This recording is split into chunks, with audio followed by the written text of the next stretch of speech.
Assalamualaikum warahmatullahi wabarakatuh. Perkenalkan, nama saya Muhammad Ulil Abda dari Prodi Akuntansi Universitas Muhammadiyah Cirebon, semester 2. Saya di sini akan menjelaskan tentang hakikat Al-Qur'an. Al-Qur'an dan hadis. Yang pertama, Al-Qur'an.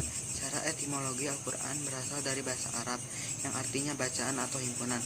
Al-Qur'an berarti bacaan karena merupakan kitab yang wajib dibaca dan dipelajari, dan himpunan karena merupakan himpunan dari firman Allah SWT atau wahyu. Sedangkan secara terminologi, Al-Qur'an adalah kitab suci umat Islam yang berisi firman-firman Allah SWT yang diwahyukan dalam bahasa Arab kepada Rasul atau Nabi yang terakhir, Nabi Muhammad SAW.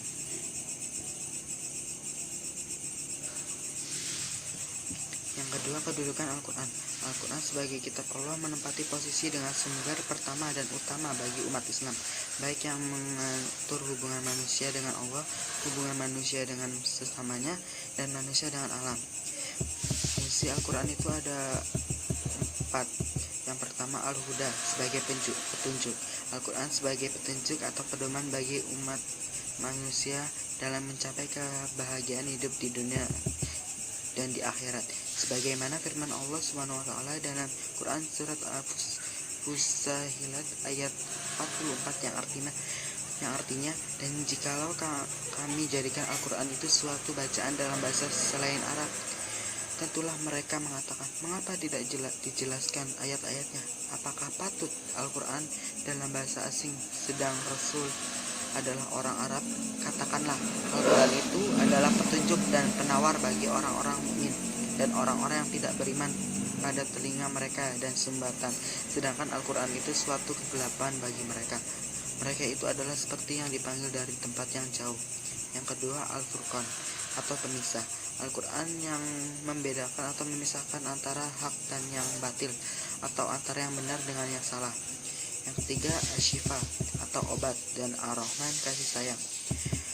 Al-Quran sebagai penyembuh penyakit hati seperti takabur, serakah, zalim, dan dengki, dapat merusak keimanan seseorang, dan apabila seseorang telah rusak atau sampai hilang keimanannya, maka manusia itu jahatnya dapat melebihi binatang. Akan tetapi di dalam Al-Quran telah dijelaskan petunjuk-petunjuk yang bisa menyembuhkan penyakit hati tersebut, dan Al-Quran adalah sebagai rahmat atau bentuk kasih sayang dari Allah SWT bagi umat manusia, sebagaimana firman Allah SWT dalam Quran surat Al-Isra ayat 82 yang artinya, dan kami turunkan dari Al-Quran sesuatu yang menjadi penawar dan rahmat bagi orang-orang yang beriman, dan Al-Quran itu tidaklah menambah kepada orang-orang yang zalim selain kerugian. Yang keempat, Al-Mau'izah atau nasihat, sebagaimana firman Allah SWT dalam Quran surat Yunus ayat 57 yang artinya, hai manusia, sesungguhnya telah datang kepadamu pelajaran dari Tuhanmu dan penyembuh bagi penyakit yang berada di dalam dada, dan petunjuk bagi rahmat bagi orang-orang yang beriman. Lalu kita menuju ke hadis. Hadis dapat diartikan menurut dua cara, yakni menurut bahasa atau etimologi dan menurut terminologi. Menurut Ibnu Manzur, kata hadis berasal dari bahasa Arab, yaitu al-hadis, jamaknya al-hadis, al-hadisan, al-hudsan. Secara etimologis terdiri dari beberapa arti, yaitu al-jadid yang berarti baru, al-qadid yang artinya dekat, dan al-khabar yang artinya kabar atau berita. Sedangkan pengertian hadis secara terminologis adalah segala sesuatu yang disandarkan kepada Nabi Muhammad SAW berupa perkataan, perbuatan, pernyataan, dan sebagainya. Seperti yang disebutkan di atas, bahwa definisi ini memuat 4 elemen, yaitu perkataan, perbuatan, dan pernyataan, dan sifat-sifat lainnya. Secara lebih jelas dari keempat elemen tersebut dapat menulis uraian sebagai berikut. Yang pertama, perkataan. Yang dimaksud dengan perkataan adalah segala perkataan yang pernah diucapkan oleh Nabi Muhammad SAW dalam berbagai bidang, seperti bidang syariah, akhlak, akidah, pendidikan, dan sebagainya. Yang kedua, perbuatan. Perbuatan adalah penjelasan praktis Nabi Muhammad SAW terhadap peraturan syara yang belum jelas, teknik pelaksanaannya seperti halnya jumlah rakaat, cara mengerjakan haji, cara berzikir, dan lain-lain. Yang ketiga, takrir. Takrir adalah keadaan beliau yang mendiamkan atau tidak mengadakan sanggahan dan reaksi terhadap tindakan atau perilaku para sahabatnya serta menyetujui apa yang dilakukan oleh para sahabatnya. Yang keempat, sifat keadaan dan himmah Rasulullah. Sifat-sifat dan keadaan himmah Rasul Nabi Muhammad SAW adalah merupakan komponen hadis yang meliputi sifat-sifat Nabi, silsilah nasab, himmah atau keinginan. Selanjutnya, kedudukan hadis. Al-Quran merupakan kitab suci yang terakhir yang diturunkan oleh Allah Subhanahu wa Ta'ala. Kitab Al-Quran adalah sebagai penyempurnaan yang diturunkan Allah Subhanahu wa Ta'ala dari yang pernah diturunkan sebelumnya. Al-Quran dan hadis merupakan sumber pokok ajaran Islam dan merupakan rujukan umat Islam dalam memahami syariat. Pada tahun 1958, salah seorang sarjana barat yang mengadakan penelitian dan penyelidikan secara ilmiah tentang Al-Quran menyatakan bahwa pokok-pokok ajaran Al-Quran begitu dinamis serta langgeng abadi, sehingga tidak ada dunia ini suatu kitab suci yang lebih dari 12 abad lamanya, tetapi murni dalam teksnya. Hadis sebagai sumber hukum kedua Islam. Para ulama juga telah berpendapat bahwa setelah Al-Quran sebagai landasan utama hukum Islam, maka hadis dijadikan landasan kedua. Kenapa demikian? Karena sifat dalam Al-Quran yang masih bersifat global dan perlu penalaran dalam hal yang dalam. Hal penalaran harus disampingi oleh hadis. Hadis sebagai sumber hukum Islam yang kedua setelah Al-Quran.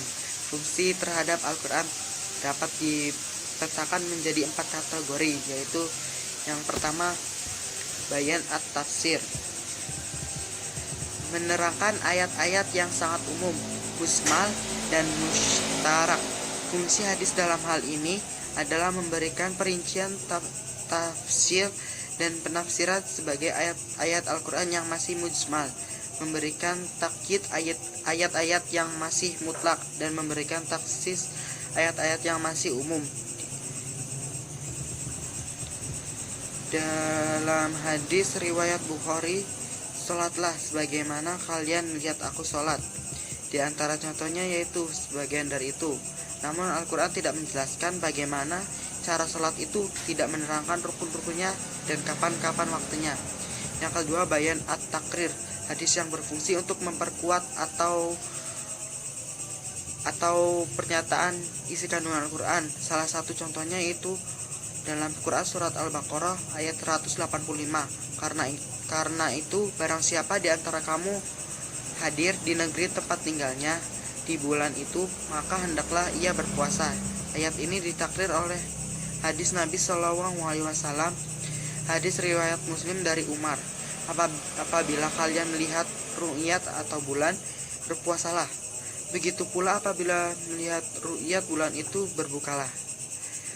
Yang ketiga, bayan an-nasak, sebagai ketentuan yang datang berikutnya dapat menghapus ketentuan atau isi Al-Quran yang datang kemudian. Salah satu contoh yang bisa diajukan oleh para ulama adalah sabda Rasulullah SAW dari Abu Umamah al-Bahaili, "Sesungguhnya Allah telah memberikan kepada tiap-tiap orang haknya masing-masing, maka tidak ada wasiat bagi ahli waris." Hadis riwayat Ahmad dan Al-Bar'ah kecuali An-Nasa'i. Hadis ini dinilai hasan oleh Ahmad dan At-Tirmizi. Hadis ini merupakan menurut mereka menasih isi Al-Quran surat Al-Baqarah ayat 180, yang artinya diwajibkan atas kamu apabila seorang di antara kamu kedatangan tanda-tanda maut, jika ia meninggalkan harta yang banyak, berwasiat untuk ibu, bapak, dan kerabatnya secara ma'ruf. Ini adalah kewajiban atas orang-orang yang bertakwa. Selanjutnya, hubungan hadis dengan Al-Quran. Hadis menguatkan hukum yang ditetapkan oleh Al-Quran. Itu yang pertama. Yang kedua, hadis memberikan rincian terhadap pernyataan Al-Quran yang bersifat global atau secara universal, secara luas. Yang ketiga, hadis membatasi kemutlakan yang dinyatakan oleh Al-Quran. Yang keempat, hadis memberikan pengecualian terhadap penguasaan Al-Quran yang bersifat umum. Yang kelima, hadis menetapkan hukum baru yang diterapkan oleh Al-Quran. Sekian dari saya, kurang lebihnya mohon maaf bila ada salah-salah kata atau terlalu cepat menjelaskan. Kurang lebihnya mohon maaf. Wassalamualaikum warahmatullahi wabarakatuh.